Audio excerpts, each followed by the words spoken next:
কারণ ইমাম, আমরা হিজবুত তৌহিদ ধর্ম ব্যবসার ব্যাপারে যে বক্তব্য রেখেছি, প্রায় একই ধরনের বক্তব্য কিন্তু মাওলানা সাদ হিসেবে যিনি পরিচিত তাবলিগ জামাতের, উনিও কিন্তু এ ধরনের বক্তব্য রেখেছেন। হয়তো ওনার ভাষা আমাদের ভাষা আলাদা, কিন্তু উনিও ধর্ম ব্যবসা নিয়ে কথা বলেছেন। এবং যতদূর জানা যায় যে ধর্ম ব্যবসা নিয়ে ওনার বক্তব্যের কারণেই এক শ্রেণীর আলেম কিন্তু ওনার বিরুদ্ধে উত্তেজিত হয়ে গেছে। এবং তাবলিগ জামাতের যে বিভাজন, এটার একটা বড় কারণ হচ্ছে এটা। তো যেহেতু মাওলানা সাদ সাহেব এবং তার অনুসারীরা ধর্ম ব্যবসার বিষয়টাকে তারা সামনে এনেছেন, তাহলে তাদের ব্যাপারে হিজবুত তাওহীদের মতামত কি? তবলিগের জামাতের মারামারির কারণ খালি মৌলানা সাদ সাহেবের ওই কথা না, আপনি কিন্তু তাইলে আপনারা ভুল বুঝছেন। তবলিগ জামাত একটা মানুষের আমল আকলাক ঠিক করার জন্য দোয়া কালাম ইত্যাদি শিক্ষা নিয়ে একটা অরাজনৈতিক সংস্থা। প্রায় 100 বছরের উপরে ভারতবর্ষে এটা কাজ করছে। তাদের মেহনতের ফলে আমি তবলিগের জামাতের ভুল বা সঠিক এ প্রসঙ্গটা এখানে বলছি না।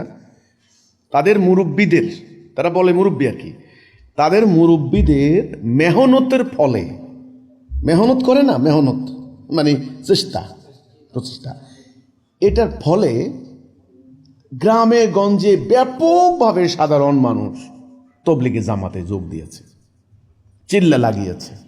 আমার বাড়িরও কিন্তু 2-1 আছে, বছরকে বছর ওখানে থাকে আর লাগিয়েছে। এখন প্রতিটা জমাতে প্রতিটা বছর লক্ষ লক্ষ লোকের জমায়েত সেখানে। বলা হয় হজের পরে নাকি বড় সম্মেলন, অনেকে বলে হজে যাওয়ার দরকার নেই, ওখানে গেলেই হয়। এ ধরনের মতবাদও চালু করছে। যাই হোক, তো বাংলাদেশের কিছু ধর্মভিত্তিক রাজনৈতিক দল, কিছু কওমি ভিত্তিক আছে, কিছু পীর ভিত্তিক আছে, এরা চেষ্টা করছে তবলিগের জামাতটাকে তাদের অনুকূলে পকেটস্থ করার জন্য। কারণ তাদের রাজনৈতিক উদ্দেশ্য আছে।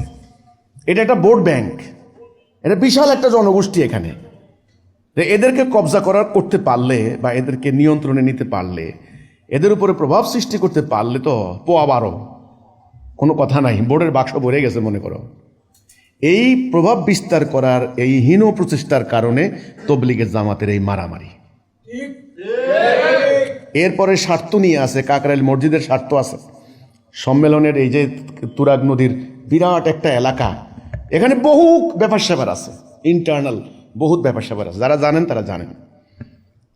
এখানে মাওলানা সাদ সাহেবের এই কথাটা হলো একটা ইস্যু। উনি ধর্মের বিনিময় নেওয়ার প্রসঙ্গে যেই কথাটি বলেছেন সেটার কথাটা, যাই হোক, সূরা ইয়াসিনের 21 নম্বর আয়াত, আল্লাহর আয়াত, তো আল্লাহর আয়াতের কোনো ভুল নাই। আল্লাহর আয়াত নিখুঁত, কোনো ফাঁক ফোকর রাখেন না আল্লাহ। সূরা ইয়াসিনের 21 নম্বর আয়াতটা কি? ইত্তাবিউ মাল্লা ইয়াসআলুকুম আজরাও ওয়া হুম মুহতাদুন। ইত্তেবা করো তাদের, অনুসরণ করো তাদের যারা কোনো বিনিময় নেয় না এবং যারা নিজেরা হেদায়েতের মধ্যে আছে। খুব খেয়াল করেন।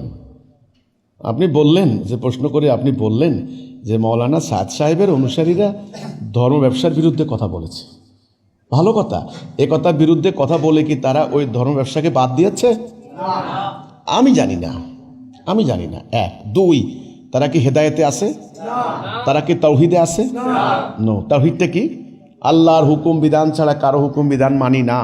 যেই ইসলামটা সাদ সাহেবের অনুসারীরা প্র্যাকটিস করে, একই ইসলাম জোবায়ের পন্থীরাও প্র্যাকটিস করে। যেই আকিদা সাদপন্থীরা প্র্যাকটিস করে, একই আকিদা জোবায়ের পন্থীরাও প্র্যাকটিস করে। কথা খেয়াল করতে হবে কিন্তু। যে ইসলামটা, অর্থাৎ যেটা আল্লাহ রসুলের প্রকৃত ইসলামের সাথে তার দূরতম সম্পর্ক নাই। আল্লাহ রসুলের ইসলাম হচ্ছে আল্লাহর তাওহীদ ছাড়া কারো হুকুম মানি না, 1, 2, আল্লাহর তাওহীদকে প্রতিষ্ঠা করার জন্য জান মাল দিয়ে সংগ্রাম, জিহাদ।